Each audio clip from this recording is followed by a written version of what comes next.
My college years were some of the best years of my life. Don't get me wrong, I'm very happy with the life I live, but my memories of those 4 years are eternal. My advice to anyone still in college: don't take it for granted because it definitely flies by. I went to a beach college. Our campus was literally right on the water.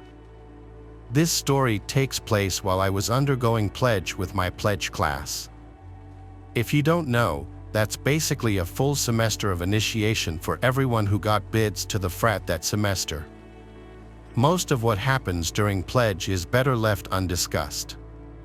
Anyway, it was the last week of pledge before we officially became brothers. Typically, this is the week where the fraternity kicks things up a notch, so to speak. For us, it was commonly understood that at some point during the final week, we'd have to undergo the beach challenge. Here's what would happen. The brothers would drive our entire class about 12 miles down the coast on Friday night. Then we'd have an hour to finish a massive keg filled with God knows what. After that, they'd walk us down to the beach, tie all of our wrists together, blindfold us, take our phones, watches, and shoes, and leave us there. We'd have until sunrise to make it back to the house, otherwise, we'd all be dropped. To be completely honest with you, I was pretty nervous leading up to this, but there was really nothing I could do. There was nothing any of us could do. I remember it being oddly chilly the night of, but the excitement of becoming a brother and finally being done with all this nonsense was adrenalizing. The kegs were the easy part. By this point, we were pretty comfortable with divvying up the alcohol and pulling trig if necessary. There were 15 of us. After tying us together, the brothers blindfolded everyone but Cuthbert, who was at the very front of the line. He was to be our eyes, but that's all the help we'd get. Our pledge master was this big Mexican guy named Gideon, but he insisted we all call him Steven, like the restaurant from Breaking Bad. He was a strange dude. He outlined the rules for us one last time, then joined the rest of the brothers and left. We were now on our own. I won't run you through everyone's names, but my closest friends in my pledge class were Cuthbert, Derek, Magnus, and Patrick. I was at the very back of the line, and Derek was directly in front of me. We began walking with Cuthbert leading us. It was hell. Without our phones, there really was no way of telling how much ground we were covering or how much time we had left. All we could do was keep walking. At first, we tried to liven the mood by talking and cracking jokes, but eventually, that got old. After what I'll call 2 hours of walking, we were trudging along in complete silence, with the occasional stop for someone to throw up. I started to dissociate. Even the sounds of the ocean grew silent as I walked along, trapped inside my own head. It was completely silent. Suddenly, I felt a sharp tug on the rope around my wrists.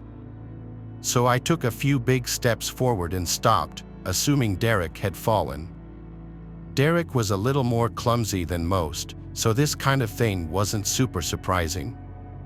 I didn't really have the strength nor energy to ask him if he was all right, so I just waited.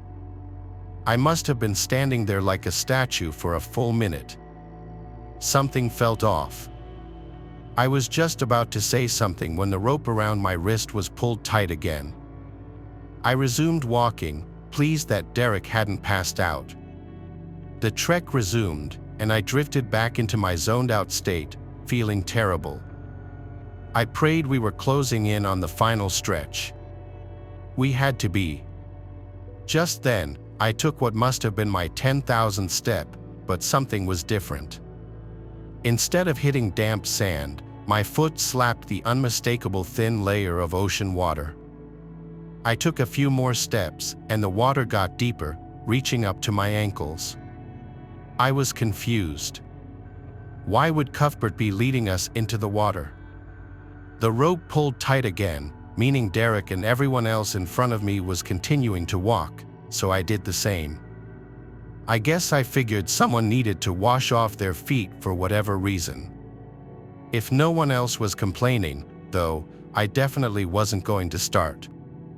The water remained ankle height for a while, advancing and receding with the sway of the waves. Just then, though, I felt the water begin to rise again until it was comfortably around my shins. Cuthbert was definitely screwing with us, which for the life of me, I couldn't understand. Why? Wasn't this stupid activity painful enough? The water was only going to slow us down. Seconds later, I began to pick up on a faint sound in the distance. I craned my ears and began to recognize it. It was the sound of an idling boat engine. As we continued to walk, the drone of the engine only got louder, meaning it was getting closer, or I was getting closer to it. I was starting to get really uncomfortable. The water was almost up to my knees at this point. Finally, I broke what must have been hours of unspoken silence. "Guys, what the hell are we doing in the water?" I waited, confused as to why no one was answering me. "Guys," I asked again in a more concerned voice. Still, nothing. I could feel panic begin to set in.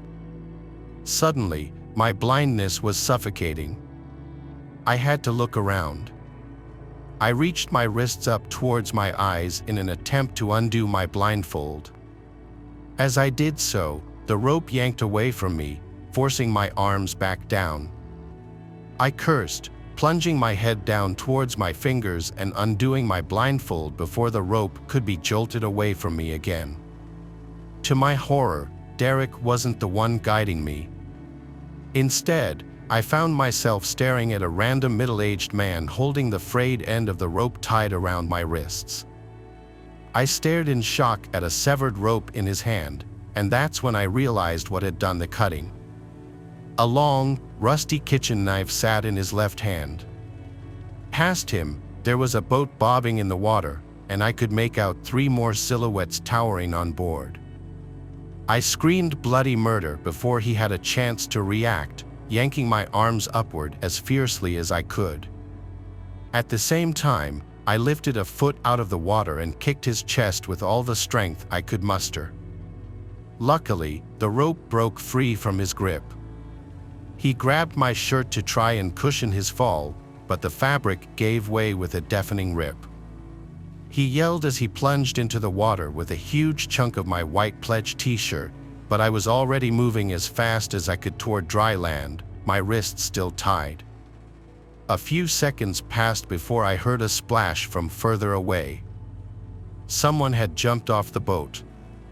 I didn't even look behind me, I just kept moving.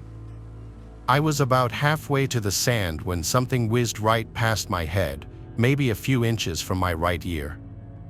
It was the knife. I watched it shoot past me before disappearing into the water. I was in complete shock, but the adrenaline was doing its job. I got to land and, for the first time, looked back. There were 2 men in the water and 2 on the boat. They weren't chasing me anymore, just staring lifelessly in my direction. The closest man was still holding on to the white piece of my shirt that had torn off in the fray. I didn't waste another second. I ran up the beach and made it to the street. By this point, it was past sunrise, but my frat was the last thing I was thinking about. I flagged down the nearest car, and after pleading to use their phone, I called the police. It was no use. By the time the cops showed up, the 4 men were gone, presumably off to wherever in that tiny little boat of theirs. I lied to the cops about what happened, worried that there might be repercussions for the frat. Luckily, they didn't ask questions.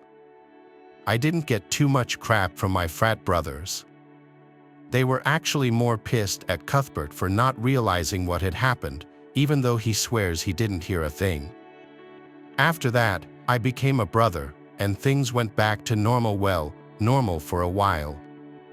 A few weeks later, A couple of the guys and I were playing beach dice in the sand behind the house when Magnus noticed something in the distance. There was a stick poking out of the sand, and tied to that stick was the white piece of cloth that had been torn from my t-shirt. The design on the ripped stick was unmistakable. It was my shirt. To this day, I have no idea how they knew which frat I was in. My brothers think they might have recognized the piece of my t-shirt, but I have a more sinister theory. I think it's very possible that they knew our frat would be sending us pledges on that beach that night, helpless and blind. I think they very well could have planned the whole thing around that stupid tradition, swooping in and kidnapping whoever they could. I was just unlucky enough to be in the back, which still gives me chills to this day. I still wonder what might have happened to me had I gotten on that boat. The police, as always, were useless. It's been nearly a number of years. They never found anything.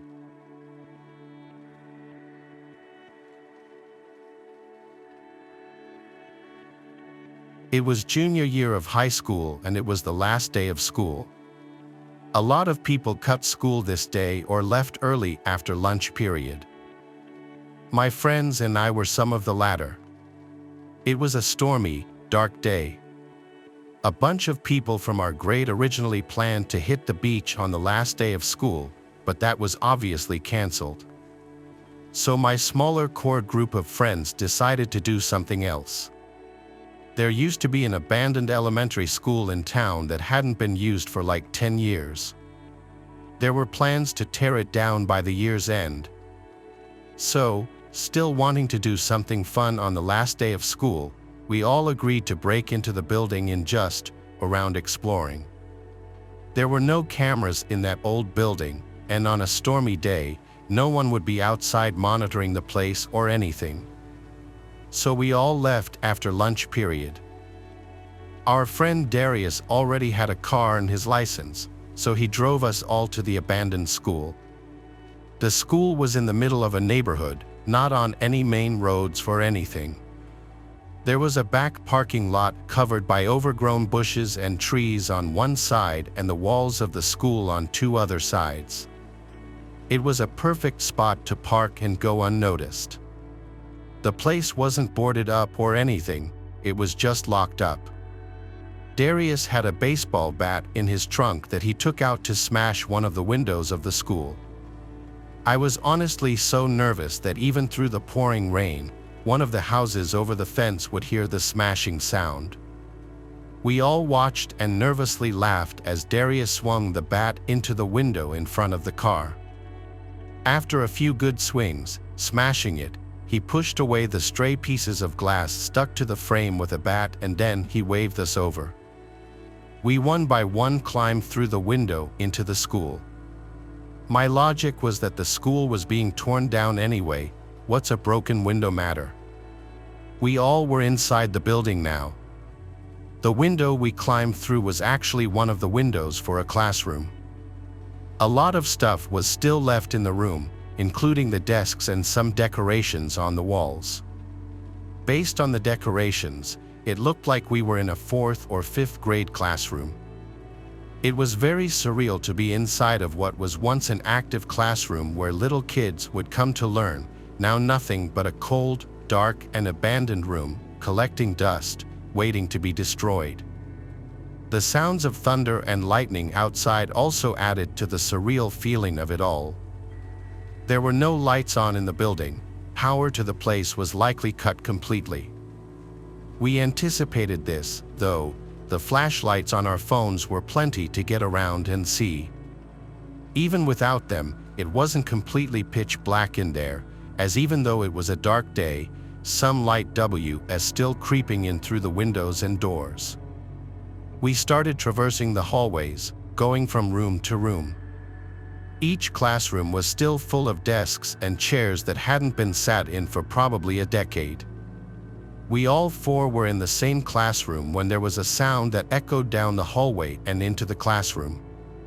We all went silent and turned off our lights for a moment. After a flash of lightning, we slowly accepted that it was probably nothing, so we continued on. We just went from room to room as our wet shoes all squeaked on the floors. Sneaking around wasn't really possible. A lot of things in the school were visibly decaying. You could really tell no one had stepped foot in there in ages. As we neared the corner of the hall, I turned around just to look back down the other way. At the doorway of one of the classrooms, it looked like there was something sticking out from the classroom. I asked my friends to also look. Their lights might help see what it was. When all four of us were pointing our phone flashlights toward the door, whatever that thing we were seeing was retracted into the classroom. All four of us quietly went, "Oh," amongst ourselves, and we started running down the intersecting hallway. We stopped when we were far enough away. It seemed we were in the kindergarten wing now. Then we heard another sound echo from down the hallway. It seemed we weren't alone, but who could be in here was the question. The place was locked up and every light in the building was off. The sound scared us into going into the first classroom we could find and shutting the door. It was indeed a kindergarten classroom. We were now concerned we'd get in trouble, so we waited in silence with our flashlights off. The rain was still coming down hard, and there was still thunder and lightning crashing every 20 seconds or so. Suddenly, the door to the classroom clicked open, and someone pushed it as it eerily creaked to a fully open position. We didn't see anyone at the doorway, though, and the hallway was almost pitch black. We all tried our best to stay quiet, and then slowly something appeared through the doorway. It was the shape of a head. We all saw it, and when there was another flash of lightning, we saw what it was.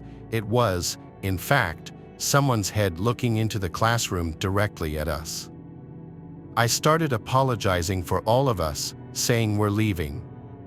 The person at the doorway didn't move. They motionlessly and almost lifelessly just peered around the doorway into the classroom. Darius asked, "Do you work here?" No response. Darius had to this moment clearly.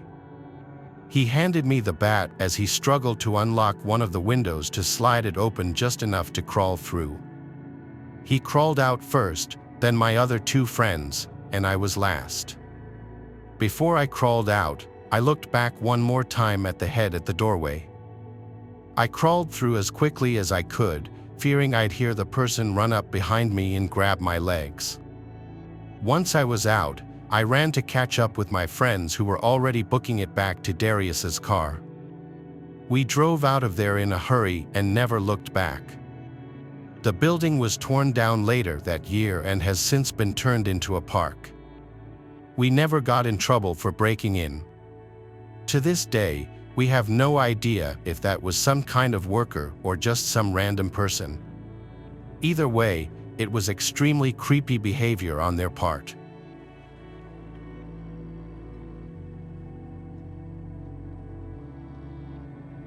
This happened to me about a year ago today, which is why I'm writing about it now.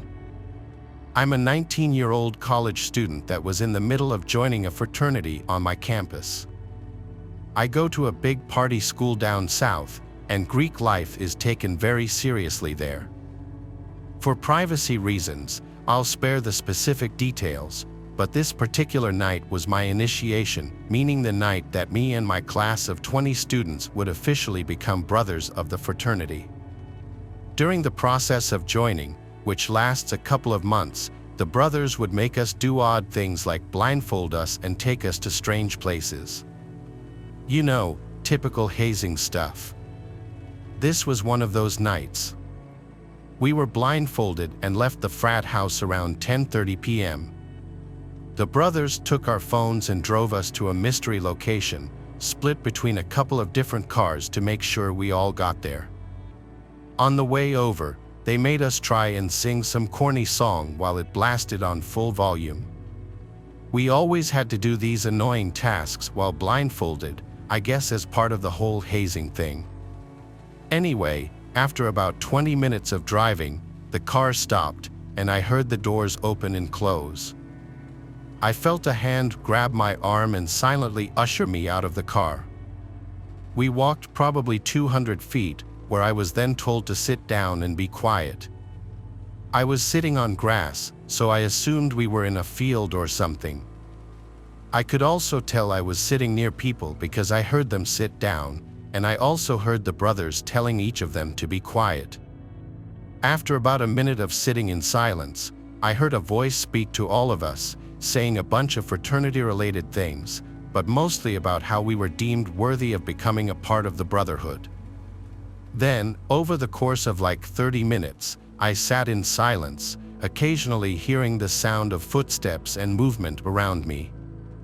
I figured they might have been doing the final steps of initiation with each person individually, like walking them away to talk to them in private. I didn't know for sure, but being blindfolded meant I was just left to my imagination. There was a time when the footsteps went away, and all I was left with were the sounds of crickets and leaves rustling through the night breeze. I began to grow uncomfortable, as it must have been like 20 minutes that I was sitting there in silence. Then suddenly, I finally heard the footsteps of one of the brothers walk up to me, and I felt a hand grab my wrist and lead me away. He didn't say a word, and neither did I. I just wanted to get it over with so I could take the stupid blindfold off.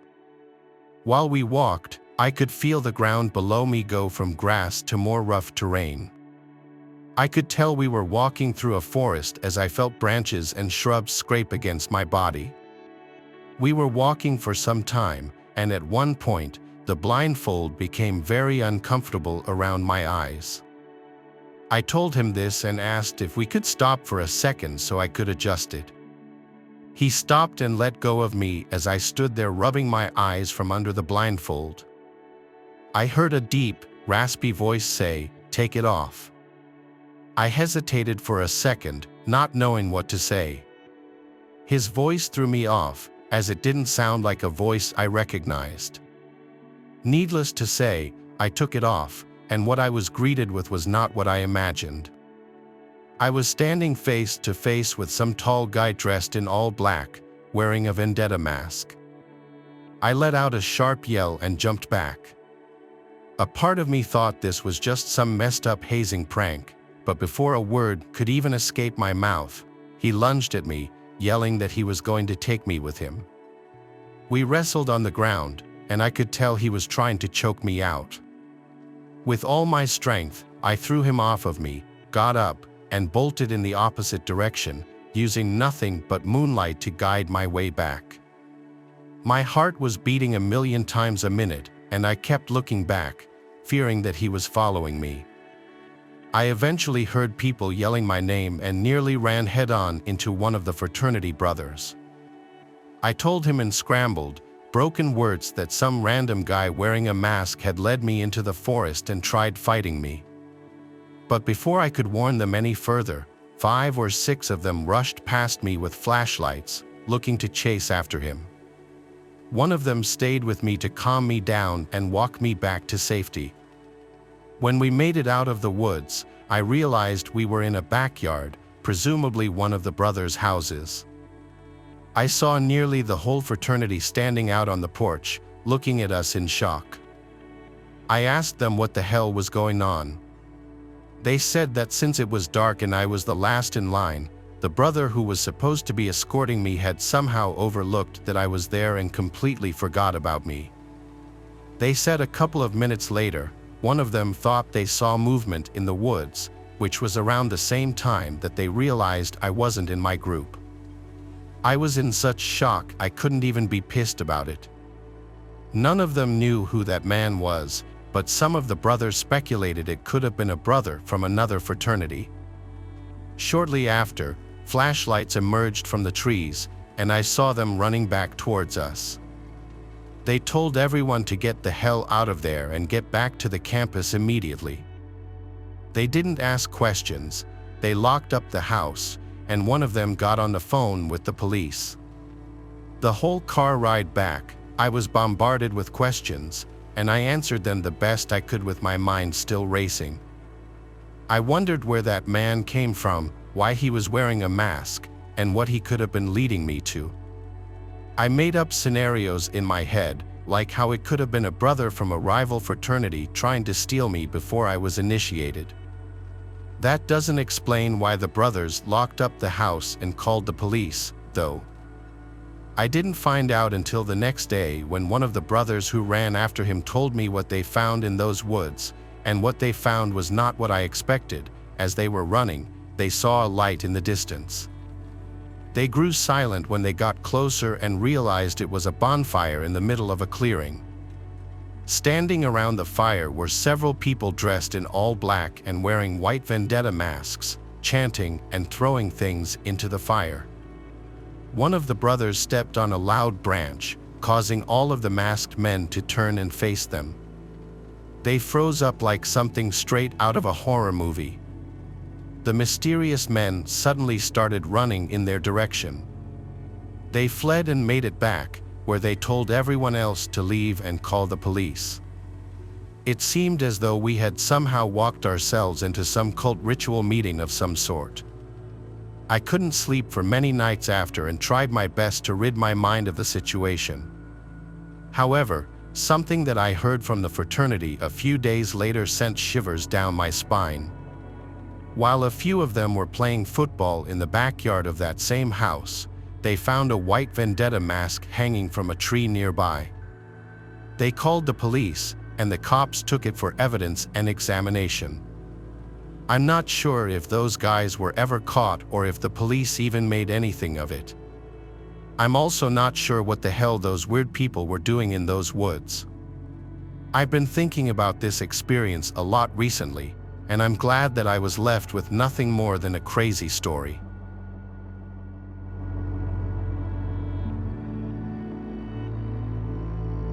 Thanks for watching the video. Subscribe to the channel and turn on notifications to watch the latest videos.